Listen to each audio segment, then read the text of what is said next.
Today's topic is my tribute to my mother. And the reason I picked this topic was because I was asked by the Department of Interpretation and in Translation, DO-IT, to come up with a 15-minute topic or monologue. And so I thought, since today is May 1st, it would be the perfect time to discuss why the month of May is an emotional month for me. So, first is to honor my mother in the month of May. May 5th is the day that my mother died 10 years ago. Then May 10th is Mother's Day, and the day that my mother was born was May 19th. So 3 dates in May that are very impactful for me, and I thought this would be a great day to tribute, great reason to do a tribute to my mother. My mother was born and raised in the Bronx, New York. Her parents migrated from Russia, and my mother was raised in the Bronx district, the borough. She went to P47 school, and she loves that school. There was about two deaf kids, two young deaf girls, students, that went into P47. And my mom had a sister, so they were both deaf, and my mom became the responsible one. So when she graduated, she became a seamstress.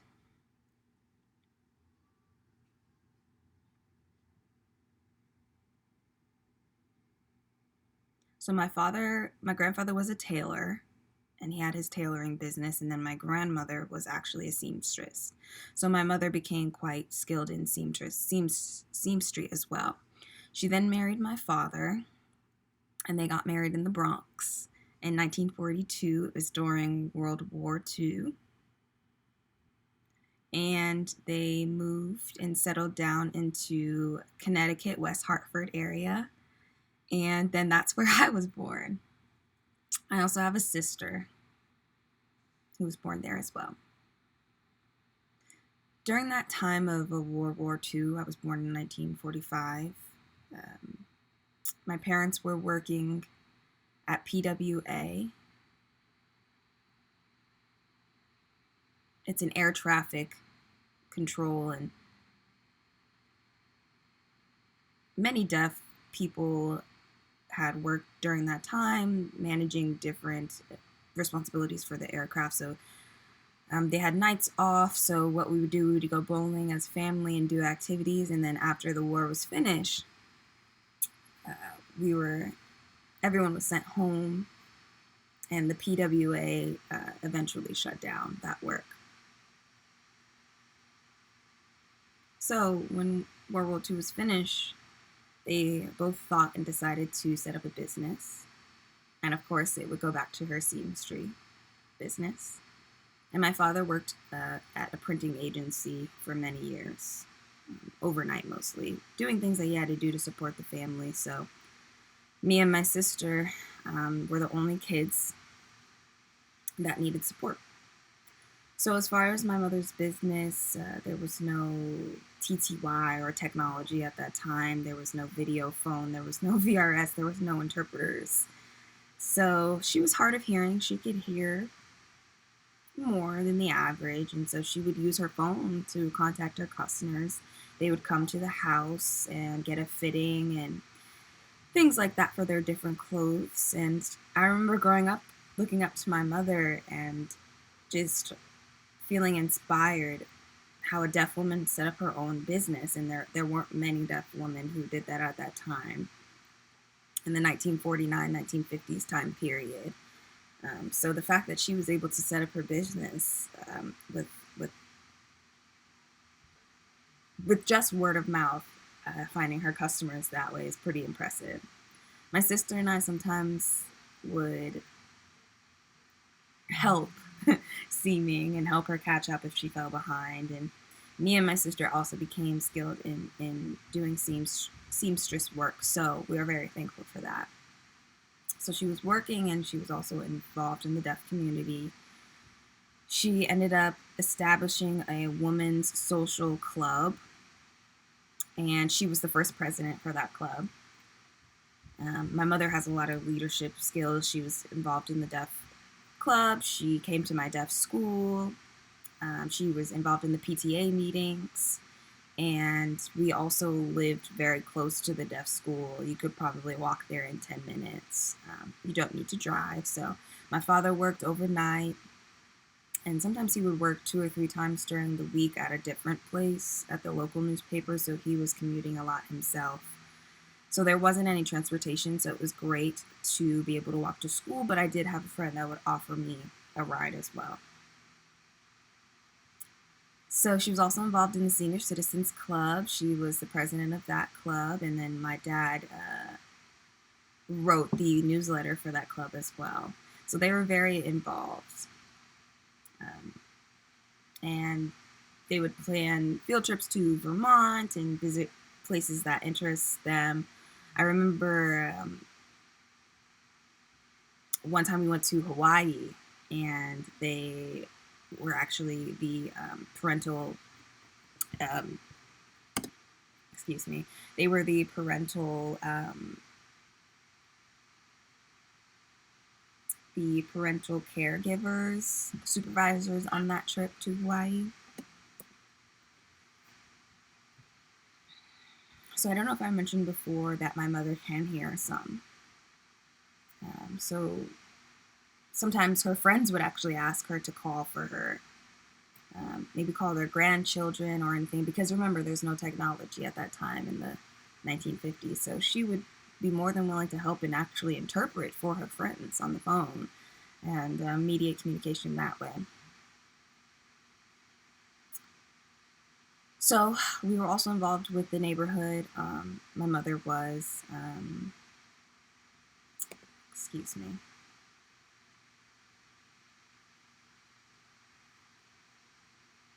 Interpreter would ask for a clarification for that finger spelling. I'm going to go back one more time.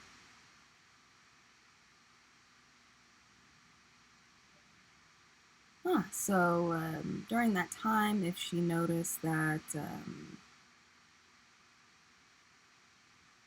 there was women that she had things in common with, if they were deaf, they maybe started a reading book club together, and they would come together and read. As far as the seamstry, that went on for about 30 or 40 years, and I went to college.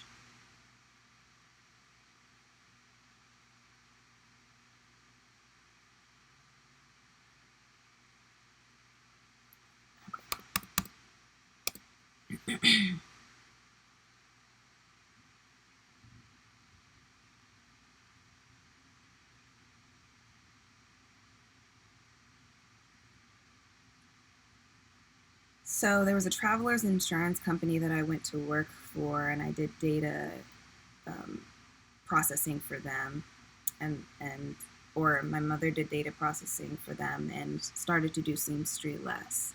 She started to get benefits and health insurance that came along with that job as well, so that was great. So I graduated from Gallaudet 12 years later, went back home, and then my mother retired from working, but she still volunteered to be a teacher at my school and kept herself busy.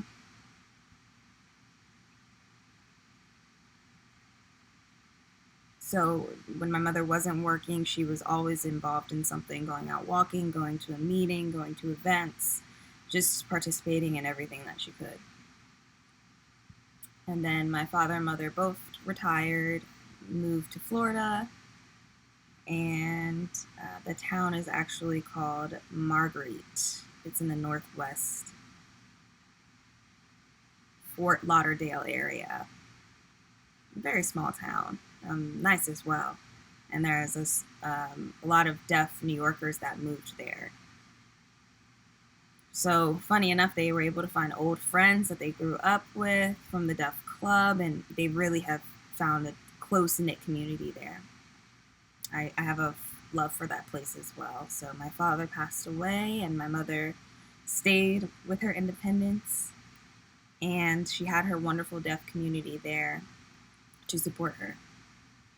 So she lived on the third floor of her condo, and oh no, excuse me, she lived on the fourth floor of her condo, and then there was another deaf woman that lived on the third floor, Mrs. Woodward. For example, when they would get together, um, my mother would notice that the neighbor would forget sometimes, even though my mother was very sharp. So they would go out to her neighbor would ask, "Oh, I'm going to go to the grocery store. Do you need anything?" My mother would make a list. She would go to the grocery store, come back home, and then there would be a list of things that she forgot to do, forgot to pay the bills, forgot to write a check. So my mother would help her do those things. So at that time, there was about 100 deaf people living in that area. It was a really nice place for the deaf community.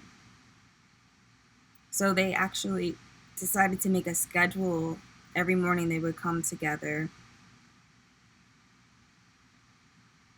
They would schedule times to go together to the mall or go bowling, have activities together.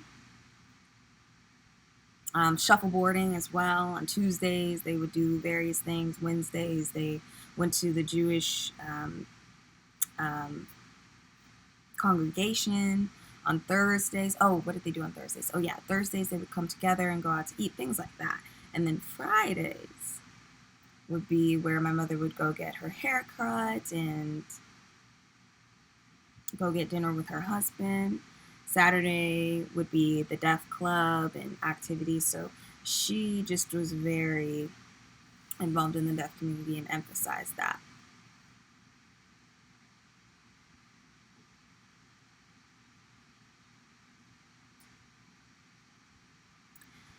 So my mother continued to live alone, and then she decided to move and live with us for 5 years.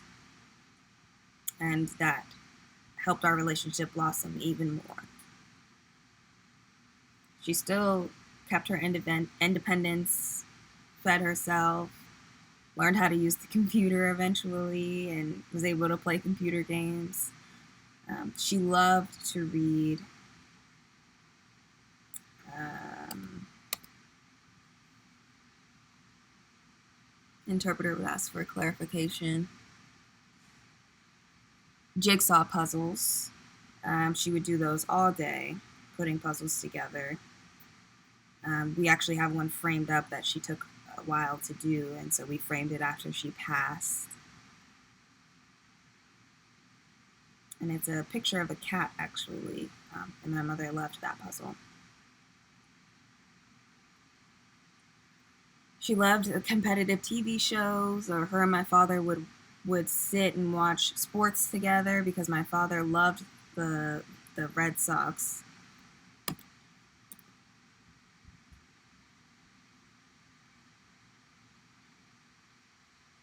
Yeah, the Red Sox.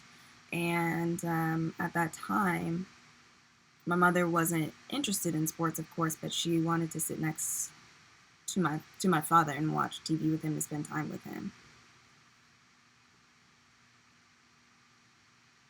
So I think it was the year of 2004. The Red Sox won the championship, and my mother and father were watching the tournament, and the Red Sox won. And I remember it went late into the morning that they were celebrating, and they were watching and so excited. And I went to bed because I wasn't interested, but the two of them were just caught up in the game, and the Red Sox ended up winning. And I remember hearing the celebration downstairs. So I just remember fondly my mother loving sports as well, and being a big fan. My sister and I admired our mother, and we felt that she did know best. We're very thankful for what she's taught us, and my sister feels the same way. We couldn't be who we are without her. She was a wonderful woman, and she continued on in life with no technology, no interpreting services, and as a deaf woman, that's very inspiring. And we're both, me and my sister, are proud of my mother. We think the world is a better place with her, and we love her so much. And we just want to say, Mom, we love you, and the world was a better place with you.